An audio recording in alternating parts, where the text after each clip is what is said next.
বিরতির পর স্বাগত। বিতর্কের মধ্যে এবার এলাহাবাদ হাইকোর্টের বিচারপতি হিসেবে শপথ গ্রহণ করলেন যশবন্ত বর্মা। আর শপথ গ্রহণের পর জানা গেছে একটি গোপন কক্ষেই সেখানে শপথ গ্রহণ তিনি করেন। তবে আপাতত বিচার প্রক্রিয়ায় অংশ নিতে পারবেন না তিনি।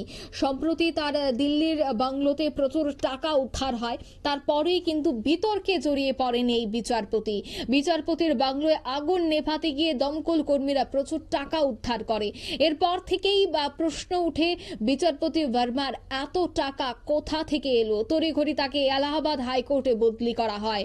আপাতত বিচার প্রক্রিয়ায় অংশ নিতে পারবেন না, কারণ প্রায় বেশ কয়েকটি রাজ্যের বার অ্যাসোসিয়েশনের সভাপতিরা চিঠি দিয়ে জানিয়ে আবেদন করেছিলেন যে নির্বাচনে দুঃখিত কোনো ধরনের বিচার প্রক্রিয়ায় যেন অংশগ্রহণ করতে না দেওয়া হয় যশবন্ত বর্মাকে, এবং তাই আপাতত কিন্তু কোনো ধরনের বিচার প্রক্রিয়ায় অংশগ্রহণ করতে পারবেন না বিতর্কিত এই বিচারক অর্থাৎ যশবন্ত বর্মা। সে বিষয়ে আরো বিস্তারিত জানবো। টেলিফোন লাইনে যুক্ত হয়ে গেছে প্রতিনিধি রাজীব দত্ত। রাজীব, খুব গোপনেই রুদ্ধদ্বার কক্ষে একটি শপথ গ্রহণ অনুষ্ঠান হয়, যেখানে যশবন্ত বর্মা তিনি এলাহাবাদ হাইকোর্টের বিচারপতি হিসেবে শপথ গ্রহণ করেন। ঠিক কি জানতে পারছো? যে জানো যে এলাহাবাদ হাইকোর্টের বার অ্যাসোসিয়েশন তারা তো অনির্দিষ্টকালের জন্য ধর্মঘট ডেকেছে। যে তাদের বক্তব্য হচ্ছে যে এলাহাবাদ হাইকোর্টটা ডাস্টবিন নয়, যে যেখানে একজন বিচারপতির নামে এত বড় একটা অভিযোগ হয়েছে, মানে একদম তো ঘুষ নেওয়ার অভিযোগ হয়েছে, তার বাড়িতে এত টাকা এলো করে, সেই বিচারপতিকে তার এলাহাবাদ হাইকোর্টে ফিরিয়ে দেওয়া হলো। অর্থাৎ তিনি এলাহাবাদ হাইকোর্ট থেকে দিল্লি হাইকোর্টে গিয়েছিলেন, তাকে এখানে ফিরিয়ে দেওয়া হলো। তারা এটা মানবেন না, এবং যার ফলে কিন্তু বিচারপতি ভার্মার শপথ গ্রহণ অনুষ্ঠান করানো যাচ্ছিল না। আজকে যেহেতু শনিবার ছুটির দিন, সেই জন্য খুব সন্তর্পণে, খুব একদম রুদ্ধদ্বার কক্ষে, যাতে নিরাপত্তা দেখে যাতে কোনো রকম গোলমাল না হয়, বিচারপতি ভার্মাকে, যশবন্ত ভার্মাকে আজকে শপথ বাক্য পাঠ করানো হয়েছে। কিন্তু এখন কি হবে? তার মানে তিনি তো এলাহাবাদ হাইকোর্টে যোগদান করলেন, তাহলে কি এজলাসে বসতে পারবেন? কিন্তু না, তিনি এজলাসে বসতে পারবেন না। এটা কিন্তু আগেই সুপ্রিম কোর্ট বলেছিল। সুপ্রিম কোর্টে যখন কলেজিয়াম হয়েছিল, সেই কলেজিয়াম যখন তার বাড়িতে টাকা উদ্ধার হয়, তখন দমকলের পুলিশের মারফত খবর পান বিচারপতি, ভারতের প্রধান বিচারপতি, এবং তিনি খুব দ্রুত কলেজিয়াম ডাকেন এবং তারপরেই তাকে বদলি করে দেন এলাহাবাদ হাইকোর্টে। তারপর সেটা তো কেন্দ্রীয় আইন মন্ত্রক সেটাকে অ্যাপ্রুভ করেছে। এখন তিনি ওখানে গেছেন, এলাহাবাদ হাইকোর্টে গেছেন, কিন্তু বিচার ব্যবস্থায় তিনি আপাতত যুক্ত হতে পারবেন না। তাকে এজলাসে তিনি বসতে পারবেন না। তিনি হাইকোর্টে যোগদান করলেন, কিন্তু বিচার ব্যবস্থা থেকে সরিয়ে রাখা হচ্ছে। কারণ জানো যে তার বিরুদ্ধে কিন্তু তদন্ত হচ্ছে। 3 হাইকোর্টের প্রধান বিচারপতির নেতৃত্বে কমিটি হয়েছে।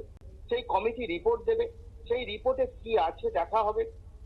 তারপরে দেশের প্রধান বিচারপতি ঠিক করবেন যে পরবর্তী ক্ষেত্রে এই যার অভিযোগ উঠেছে সেই জাস্টিস যশবন্ত ভার্মার বিরুদ্ধে কি ব্যবস্থা নেওয়া যাবে। কারণ খুব সিরিয়াস যে একটা বিচার ব্যবস্থার বিরুদ্ধে তো অভিযোগ উঠে গেছে, যে মানুষ দেখছে যে একজন বিচারপতির বাড়িতে মানে প্রচুর টাকা। এটা তো মানে স্বাভাবিক, এটা প্রশ্ন আসে, তিনি তো ইনকাম করে টাকাটা আয় করে তিনি রাখেননি বাড়িতে। তো আয় করে এরকম উপার্জন করে বাড়িতে টাকা রাখে না, তাহলে তিনি টাকাটা পেলেন কোথা থেকে? তাহলে ঘুষ নিয়েছেন তিনি কোনো কারুর কাছ থেকে বা অনেকের কাছ থেকে। এটা কিন্তু প্রমাণ সাপেক্ষ, সেইটা প্রমাণই করছে, সেটাই তদন্ত চলছে। এই 3 বিচারপতি তদন্ত করছে। এবং জানো যে সুপ্রিম কোর্টে যে মামলাও হয়েছে এই নিয়ে, সেই মামলায় কিন্তু দাবি করা হয়েছিল যে শুধু এই রকম নয়, মানে বিচারপতিরাই তদন্ত করবে তা নয়, পুলিশকে দিয়ে এটা তদন্ত করানো হোক। তখন সুপ্রিম কোর্টের বিচারপতিরা বলেছেন যে এই তদন্ত আগে রিপোর্ট, 3 বিচারপতি, প্রধান বিচারপতি, তারা কি রিপোর্ট দেয় দেখা যায়, তারপরেই পরবর্তী ক্ষেত্রে ভাবা যাবে। কারণ এটা কিন্তু সবাই চাইছে। ইতিমধ্যে 4টে বার অ্যাসোসিয়েশন তারা দাবি করেছে সুপ্রিম কোর্টের প্রধান বিচারপতির কাছে যে এটা উনি যে কাজ করেছেন বিচার ব্যবস্থার কলঙ্ক, বিচার ব্যবস্থাকে নিয়ে প্রশ্ন তুলে উঠে যাচ্ছে।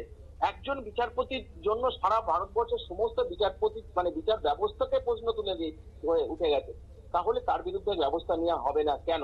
অর্থাৎ তাকে, এবং তার এলাহাবাদ হাইকোর্টে যোগদান না করতে পারেন, সেই জন্য তারা আন্দোলন করছেন। সুপ্রিম কোর্টের প্রধান বিচারপতি তিনি বলেছেন যে তিনি অবশ্যই এই বিষয়টা অত্যন্ত সংবেদনশীল, তিনিও এই বিষয়টা তদন্ত রিপোর্টে কি আসে দেখি, তারপরে তিনি ব্যবস্থা নেবেন। কারণ তিনিও মনে করেন যে এইটা বিচার ব্যবস্থার বিরুদ্ধে প্রশ্ন উঠেছে।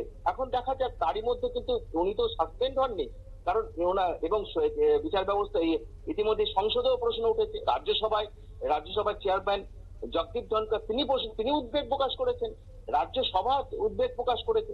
অর্থাৎ প্রধান বিচারপতি বলেছেন যে রিপোর্ট আসার পর সেই রিপোর্ট রাজ্যসভাতেও পাঠানো হবে, আপনাদেরও জানানো হবে, আপনাদের সঙ্গে বসে আলোচনা করা হবে, এবং তার ফলে কিন্তু অপেক্ষা এখন যে ওই 3 বিচারপতির কি রিপোর্ট দেয়। কিন্তু আপাতত এই বিচারপতি যশবন্ত ভার্মা তিনি শপথ নিলেও এলাহাবাদ হাইকোর্টের কোনো বিচার ব্যবস্থায় তিনি আপাতত যুক্ত হতে পারবেন না, বা তিনি কোনো এজলাসে বসতে পারবেন না। অঙ্কিতা, ধন্যবাদ। অর্থাৎ এলাহাবাদ হাইকোর্টের বিচারপতি হিসেবেই আজ শপথ গ্রহণ করেছেন তিনি। তবে এলাহাবাদ হাইকোর্টের এই শপথ গ্রহণ অনুষ্ঠানে কিন্তু খুশি নয় এলাহাবাদ বার অ্যাসোসিয়েশনের তারা বিক্ষোভ করেছে, তারা আপত্তি জানিয়েছে কেনই বা যশবন্ত ভার্মাকে আনা হয়েছে এলাহাবাদ হাইকোর্টে। এই বিষয়টা নিয়ে কিন্তু এলাহাবাদ বার অ্যাসোসিয়েশনের পক্ষ থেকেও বিরোধিতা করা হচ্ছে। তবে দেখার বিষয় কি হয় আগামীতে সিদ্ধান্ত। নিয়ে নিচ্ছি ছোট্ট একটি বিজ্ঞাপন বিরতি, সঙ্গে থাকুন।